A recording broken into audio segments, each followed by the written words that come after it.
Hello, everyone. Hope everyone's doing well, having a good spooky month. I just got back from vacation in New Orleans, so I had a lot of spooky stuff going on. We're gonna have a little bit of. We're gonna have a little bit. Hold on. I always hate it when there's like a corner or something, but I'm gonna leave these because there's gonna be background. It's okay. Um, but yeah, hope everyone's having a good spooky October, and they just getting the horror in. I feel like I haven't gotten my horror in, like as far as movies and TV shows, as much, but going to a haunted city definitely makes up for it. So yeah, so today, I mentioned like before my trip I was going to talk about the Candyman trilogy, and here we are. I'm going to talk about all three of the original movies, which I did say, I think I did mention that I did not like the original Candyman, but have I changed my mind? Let's find out. So the original was directed by Bernard Rose. It was released October 16, 1992, a year and 5 days after my birthday. The cast is Virginia Madsen as Helen Lyle, Tony Todd as the iconic Candyman, Xander Berkeley as Trevor Lyle, which is the husband, Vanessa Estelle Williams as Anne Marie McCoy, which was Helen's friend that helped her with this project because they're doing a graduate project on the Candyman, which I will get into in the synopsis. And, or is it Bernard? Bernadette. No, it was Bernadette. Then who was Anne Marie McCoy? Oh, she was the mother of, she was a Cabrini Green resident, and she had a son. That's who that was. Now I feel bad. I'm getting the black women confused. Lord. Okay, Bernadette. Her nickname was Bernie. Was put by Cassie Lemons. That was the girl she was working on the project with. So synopsis is, it's based on Clive Barker's short story, The Forbidden. The film follows a Chicago graduate student completing a thesis on urban legends and folklore, which leads her to the legend of Candyman, the ghost of an African-American artist and son of a slave who was murdered in the 19th century for his relationship with the daughter of a wealthy white man. So, I'm getting into my pros, cons, and my overall opinion. So, my pros were Tony Todd. He's the man. He is the actual Candyman. He really brought the Candyman to life so well. The way he walked and the way he talked and his presence was so creepy. LOL, which is a horror movie. What is it supposed to be? Tony Todd made the character very menacing and intimidating. He's really iconic in his performance. I wish we saw more of him. But I also like that you never knew when he was coming. He just popped out of nowhere. I got jump scared a few times when he appeared. LOL. I usually don't get jump scared by stuff. At least not, like now when they do jump scares, they make it so like blatant and like so obvious. So it's clearly like you're focusing on this spot and something's gonna happen over there. It's like no mystery. You know what I mean? Alright, so the next thing was the cinematography and the tone. Rewatching this movie, I don't remember being amazed at the cinematography as much as I was the first time. And I did watch it on a TV, but the TV is like right behind this camera. So it's not like far away from me, but I just don't remember being that impressed, But this time around, this movie is very beautifully shot. So much color and interesting visuals. I love the tone as well. It was dreamy and atmospheric. It was like you were in Helen's mind, going through everything with her. Where was I? You were confused, shocked, scared, or whatever other emotions she also felt. The tone was set from the beginning, and to me, it never let up. Felt like dread the whole way through. So that was really interesting. The music. So Philip Glass did an excellent job on the music of this movie. I'm guessing he was the score producer. He did the score. Having classical gothic sounding music really set the mood for an ancient evil to be coming back to terrorize where he was killed. Also, when Helen was in her trances, the music added to her dreamlike perspective. It also added to the creepiness of the film. which I have a typo. Oh shoot! Don't do that. Here we go. And then Virginia Madison. She really played Helen very well. She was a well-meaning white woman coming to solve the mystery of black people being terrorized in the projects. I like that we know she's in over her head as we watch, but she's doing whatever she wants to do. She really, LOL, she just really does whatever she wants to do. Like, her friend Bernadette's like, don't go in there, don't do this. She just does what white women do. This is, whatever they want, basically. Where am I? Which, it doesn't go well for her, as we see. You can see, like, how she feels versus everyone else thinking she's gone off the deep end. So Candyman basically destroys everything in her life. She has no choice, it seems, but to stay with him all eternity. It seems. Okay, so now I'm going to get into the cons. So the setting. So let me just tell y'all something. I really hate that this vengeful spirit goes to a predominantly black area. I know that's where he was killed. I get that. But, like, why don't he go and terrorize the white folks in the old buildings? You know what I mean?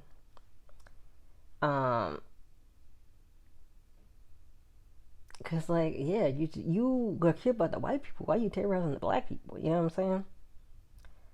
That just always bugged me that this man killed by racists decides not to kill the racist people. Like, I'm sure he can figure out. He can go back. He's, like, basically, like, magical. He could probably figure out and find the people to actually kill them. You know what I'm saying? Yeah, so I basically said that it would be great payback on going after the family that had him killed. My water scared me because ice in it and it was like. Anyway, so I feel like that would have been more. I feel like that would have been much better for me. And then honestly though, if you're summoning him, which of course you shouldn't do that.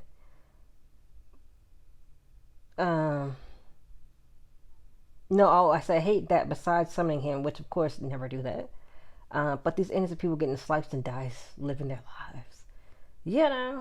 Just because they live in the area where he was killed at, it's unfortunate. And so I had mentioned the white savior like plot before that really bugged me. It didn't seem as strong as when I first watched it, but it's still definitely there.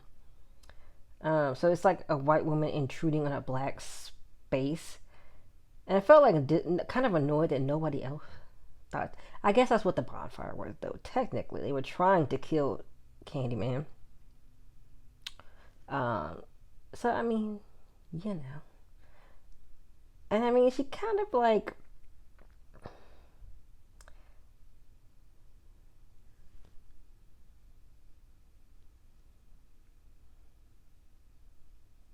I don't know what I was trying to say. Oh, I understand that Helen got in over her head, and she saved the baby, and she wasn't trying to sacrifice herself, but that kind of happened. But I didn't see it as like as much.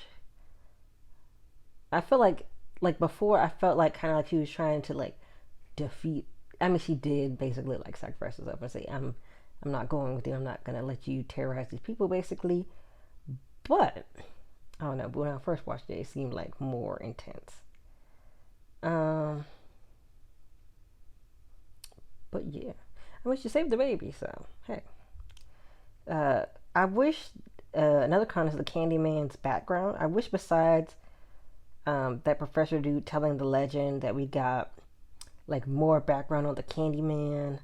I love the idea of him thriving off of people talking about him, but they never delve into why. Especially the why of him terrorizing people in Cabrini Green only. Which I mean, I realize that's where he died. So I wish we had learned more about him before his death as well, and him outside of his relationship. Also know why he didn't kill his girlfriend and her family, because I would love to see it. LOL. Even though I mean she didn't want him to die, but that would have been a nice revenge plot. Him killing everybody. Which I'm not gonna go too far into that because it's kind of weird. In the next two movies, he kind of ish does that, but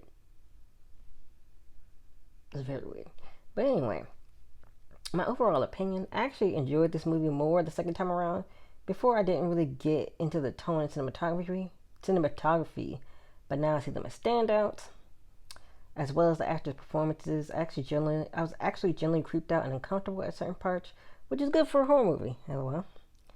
I understand now why this movie is a classic and its cultural impact, and I would give it an 8 out of 10. Before I rewatched it, I for sure thought I would hate it like I did before, but it surprised me how much I enjoyed it. So we're gonna go into. I mean, I get it. You want to make a franchise, you want to make a trilogy. Let's just get into it. Okay, so the second movie is Candyman: Farewell to the Flesh. It was directed by Bill Condon. It was released on March 17th, 1995. Tony Todd again as Candyman, and they reveal his name was Tony Robitaille. Well, yeah, when he was alive. Kelly Rohan as Annie Torrent. And I'm trying to remember. Oh. Yes, Annie is the main character. There we go. Bill Nunn is Reverend Ellis. He's one of the little boys' dads, and Annie goes to him for help. Willow Harris, Ethan Torrent, who is Annie's husband. Veronica Cartwright is Octavia Torrent. No. Y'all, I'm getting all these people mixed up. Okay, Ethan is the son, and I think Octavia is the mom. Okay. Veronica Cartwright is the mom, Octavia Torrent. I watched this like the week before I went to vacation. Okay, the husband, Randy Oglesby, as Hayward Sullivan. That was the husband. And then Glenn Gomez as this like the narrator named Kingfish, because it's like at Mardi Gras. So I feel like it's kind of crazy. I feel like I've forgotten a lot of this movie, but I remember a lot of the first one. But here we go. Here's a synopsis. The plot follows a New Orleans schoolteacher who finds herself targeted by the Candyman, the powerful spirit of a murdered son of a slave who kills those who invoke him. So my pros are the backstory. Although they would get more backstory for the Candyman, I love the fact that his spirit was in his lover's mirror, which makes sense. You call him the mirror. He's in a mirror. You know. I feel like it was a unique idea, but probably not original, but I still liked it. I like that we learned he was buried with his lover and their child, and it's sad, but nice that he never forgot about him. You know. Of course, Tony Todd, the main man himself. You know, he did a great job per usual. I do wish he was more mysterious, because he's kind of like in it a lot more. It's like more of a slasher than a horror movie, like this second and third one. But you know, I don't mind seeing him more. And I still think he brought the creepy vibes to his character and made him larger than life as always. I have a lot of cons. Here we go. And some of these cons I combined, so it might kind of be a lot. So the narration by Kingfish. I hate this weird DJ Ray narration throughout the whole film, especially when I saw that it was like a white guy. LOL. He might be a white Hispanic guy, but like, you think this whole guy with his thick New Orleans accent is going to be some old black man? It's just a white guy. It seemed like they told too much with this narration instead of showing, so I kind of felt forced. So it's like he's just narrating, like he describes. I forgot which was something. I don't know if Mardi Gras or something other word was like farewell to the flesh. Like that's what it meant. That's why this movie is what it's called.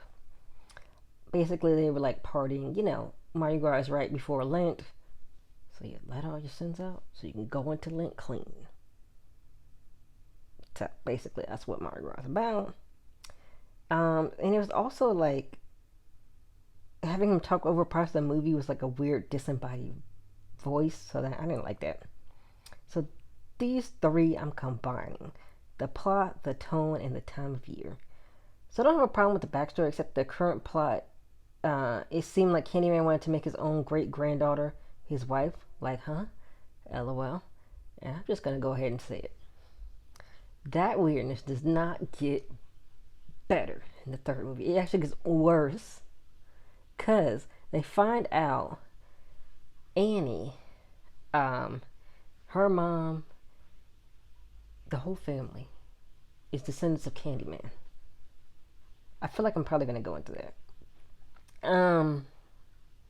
So like it's weird. The story could have just been about a random woman interested in Candyman, but its approach is semi-incestuous. And it was very off-putting. And the tone encounters with Andy and Candyman were very weirdly sexual. And I don't know if that was part of the screenplay or what the director was going for, but it was gross. LOL. Also, along with the Kingfish narrative being annoying, they seem to want to force it to being Mardi Gras. It's like this, yeah, celebration to make it more creepy. And it's like they forced the holiday to go with the movie. Like it was super convenient, you know what I mean? But I do get New Orleans is creepy, and they made it the birthplace of Daniel Robitan, so that's why he's there. And another tone issue was they weren't able to capture the full creepiness of the first movie, and it was more like dramatic towards the end. And when I say dramatic, I mean like, okay, so if you've ever watched Poltergeist, I'm gonna kind of ruin the ending. Spoiler alert for Poltergeist. Spoiler alert for all these movies, basically. At the end of Poltergeist, so Poltergeist, they have little things happening that are like creepy, but at the end it's like this huge dramatic thing. It's like, and it's kind of reminds me of like Poltergeist with the water and stuff. So basically, she finds the mirror. I'm gonna ruin the ending.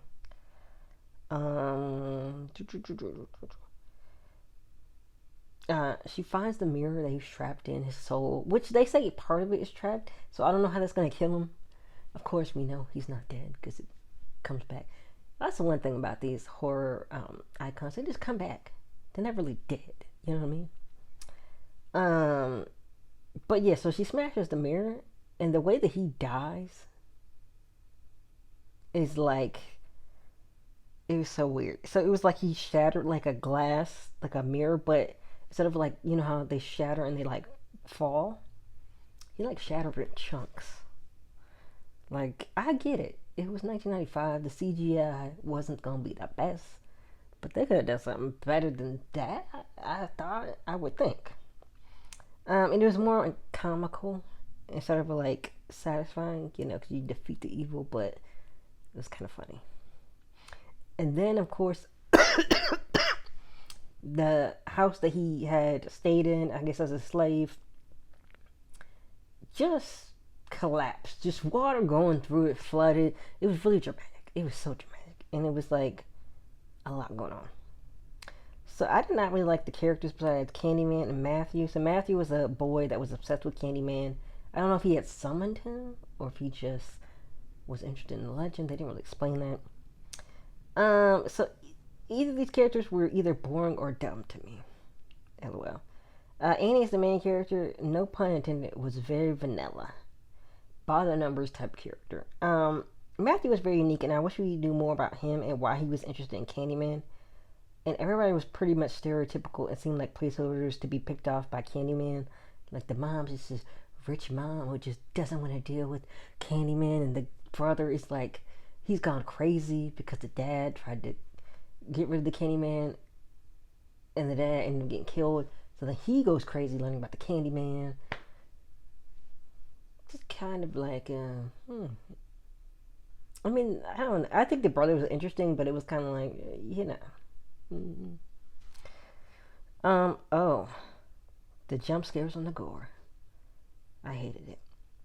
So the first movie wasn't a bunch of forced jump scares and gore, and this movie went the opposite to an annoying extent. And well, the jump scares were so forced, and they had this like sharp, like ping or something. I can't even describe it. I can't remember.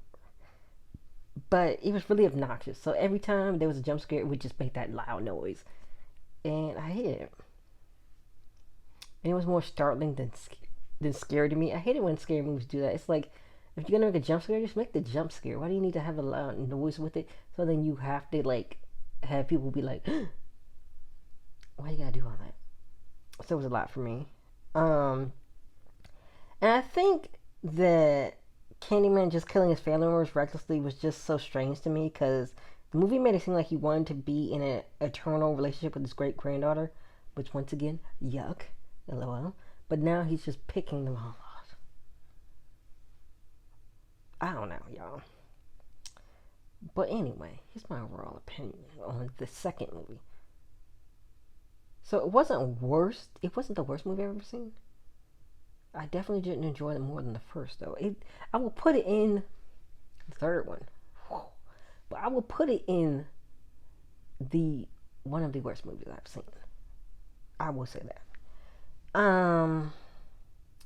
It had weird incest vibes, which just made things so weird to me. The jump scares and the gore were all over the place.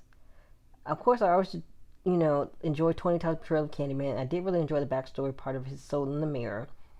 I think without the dumbass ending of him dying so strangely, it could have been really effective. I don't know how he could have died. It could have been like, when glass shatters, it kind of like, it splinters in the middle. That would have been cool. But they didn't do that. They did not do that. You know how it splinters and it goes out in the glass? They could have done that. They didn't do that. This movie is going to be a 3 out of 10. Definitely a downgrade from the first movie and has none of the subtlety of the first movie. It just tries to use gore and jump scares to make it interesting. Matthew was a standout, but we didn't get to know much about him. He was one of Annie's students. They were like 10. I don't know if she was a middle school teacher. I can't remember. Did they say she was a middle school teacher? I feel like they said that in the description. No, they didn't. They just said she was a school teacher. But yeah, definitely a downgrade. Like I said, Matthew was the only standout. He would have made a more interesting main character, honestly. Andy was blah and vanilla to me, and I wish the movies would stop making sequels that end up being lackluster. But that's not even the worst sequel. Let's go. So they didn't name Candyman 2, but they named Candyman 3, Day of the Dead. Why? Don't ask me. That's what they did. So this one went straight to I don't think they had DVDs back then, but it went straight to VHS. You know what a VHS is? Just Google it. If you're that young. I feel like people should know what VHSs are. Even if you're young, you can. I'm sure you've seen one, maybe. I don't know, y'all. But yeah, I know what VHSs are. I don't have any more. I still have some DVDs, but then like everything's on streaming except for like some things are on streaming if you pay extra. So sometimes I do watch stuff on DVDs. But yeah, it was released. Oh, the director was Turi Meyer. It's Turi. I don't know if I said that right. It was released July 9th of 1999. Of course, Tony Todd is Candyman, / Daniel Robitaille, and the main character was Donna D'Errico as Caroline McKeever. And she has a friend in the movie. He's played by Nicky Kari as Nick Kari as David De La Paz, Ernie Hudson Jr. as Detective Jamal Matthews. I think that was the black one. Which I thought, let me just tell you something. I didn't realize his names were actually Jamal. I thought that, so these two cops I'm about to tell you about, they were like racist police, so I thought they were just calling Jamal because like they're racist, but apparently his name was actually Jamal. But Wade Williams as Lieutenant Samuel Deacon Kraft. He was one of the racist cops. I don't remember which one. Robert O'Reilly as Detective L.V. Sacco.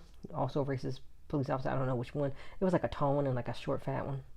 Okay, so synopsis is, the plot follows Caroline, the daughter of Annie Tarrant, and descendant of the Candyman, the powerful spirit of the murdered son of a slave who kills those who invoke him, who finds herself targeted by him on the eve of the Day of the Dead. So let's get into the pros, y'all. Tony Todd, as always. What do I got to say about that? It's always great. I kind of wish that he could just have been the main character in any future sequels. Because every movie he seems to be the highlight, and I can't take focusing on another white woman being stupid again. LOL. The first movie though, she just got in over her head. The second one, she was trying to defeat him. I get it. This one, she's just being dumb the whole time. We're gonna get into that in the cons. Okay, the settings was another pro. I will say the settings in the movie were very interesting, especially the cults. They have a cult layer in the movie. Um, they all have they all had a dreamlike feel, so it was neat to see. I feel like all the movies are all over the place. I feel like all the movies are all over the whole city. So they're set in. So I think that's the highlight of how these movies are, at least not keeping you in one setting. So like going all around to try and defeat Candyman, you know. So the last movie, this movie, they're going all around. I feel like the first movie, she was pretty much all around too. She was in the hospital. She was at her house. She was at the project. She was in the mental hospital. She's all over the place. The Candyman cult. So they have a cult for Candyman in this movie. Even though they were kind of cheesy and very like 90s, like on the nose, like how you would think a 90s cult would be, I think that this would have made a better movie to focus on the cult and their obsession with him. I think that would have been interesting, especially since every time you call Candyman, you die. So I wonder if it could have kept expanding to thousands of people, potentially, like just this Candyman cult, Candyman following all over and over and over. So, you know, he could just keep killing people and then just keep having more people. You know what I mean? I feel like this would be so much interesting than who they actually chose to focus on. And then paintings. So I really like they highlighted Candyman's painting ability, like when he was alive. You know, when he was Daniel Robitaille before the Candyman. And they showed his paintings. I like that. And I wish they could have focused on that and what his life was like before his death. Like I mentioned before. That was more interesting than what they choose to focus on. Let's get into the cons. I think there are more cons. I tried to make more cons because there are more cons. Yep, I did. The main character, Caroline, she was one of the most annoying characters I've ever watched in a movie. She was almost unwatchable. Like, she really had no real character development. She screamed all the time. So listen, she's on the run because they think she's killing these people. You know, Candyman's killing people, and then somebody else is there, so they think that's them, right? You know what she does in a crowd? So there's like, you know, the Day of Dead celebration. She sees Candyman with her mom. She's on the run. She screams. Not just one scream. Like, she sees the Candyman. I think he like slits her mom's throat. The mom's already dead. What is she gonna do? This woman is screaming. Not just like she screams like for 20 seconds. Like 30 seconds scream. And she attracts attention to herself. She is so dumb. So of course, you know, then the racist cops like hear her and you know they figure out what she is, so they run in her direction. And I was rooting for her to die. Like, I know she's the main character, but I didn't like her. I was over her.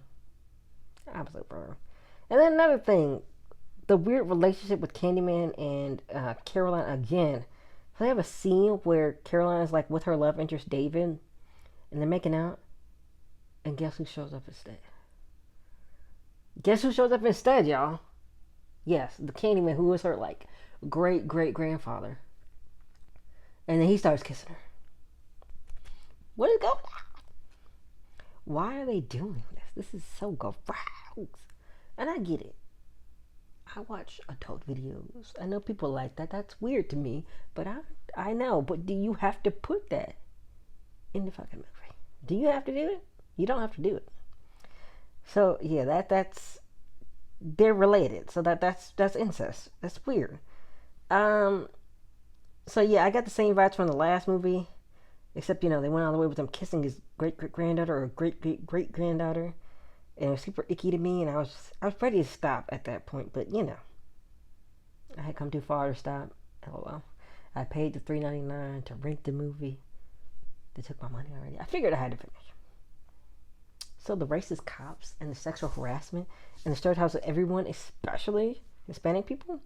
So I'm not saying there aren't people who aren't this racist and just bigoted in real life, but they were like the walking billboard for racist. One was also sexually harassing Caroline as he's supposed to be helping her. Like, they couldn't have gotten any worse cops, any worse or terrible depictions of cops. I'm not saying police officers are great, because they definitely have a lot of problems, but I mean, definitely on the nose, I guess. Um,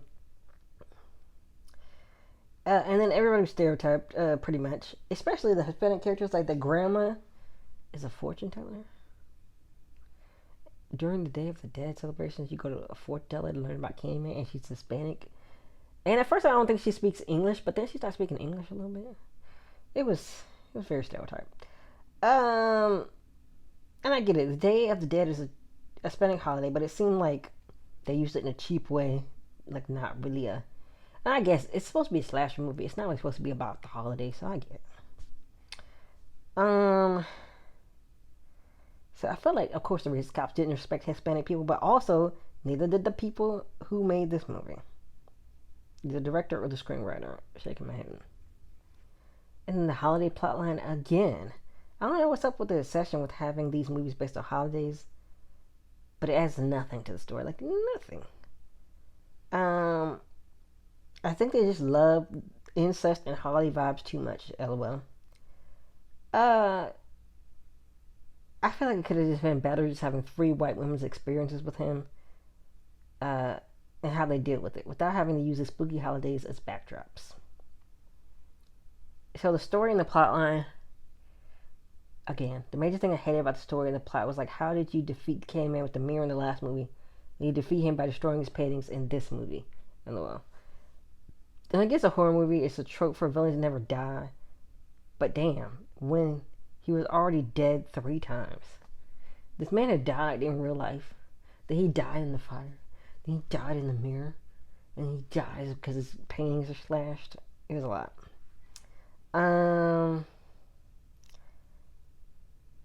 They could have been interesting, the stories and the plots, but they just made them cheap, gimmicky slasher and holiday films.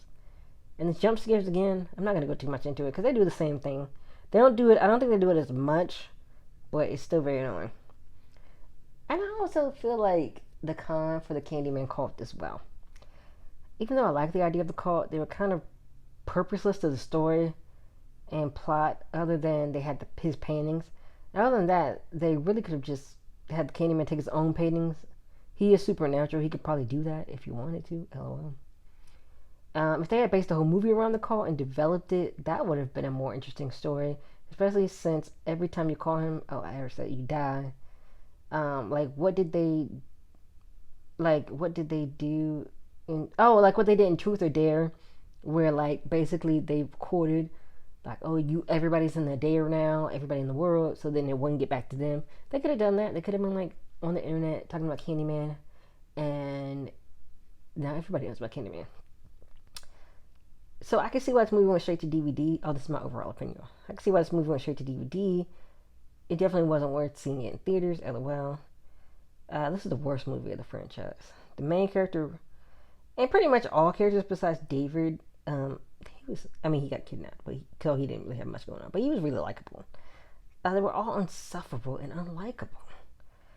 Caroline just screamed the whole movie like an idiot. LOL. I hate that they kept this holiday theme and stereotyped everyone in the film. I would only recommend the first movie in this franchise, and I'm glad the latest sequel that came out in 2021 ignored the second and the third movies, because they're not as good as the first one. This one gets a 1 out of 10. It was the shortest of all the movies, but felt the longest. I was like, just get to the point. And I would not waste my money renting this again if I really wanted to see it. If you want to see it, just go on one of those free movie sites and hope you don't get a virus. LOL. But yeah, that's what I gotta say about that. It wasn't good.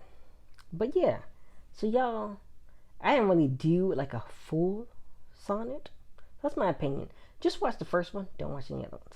I didn't really do a full sonnet with the iambic pentameter because I don't know how to do it.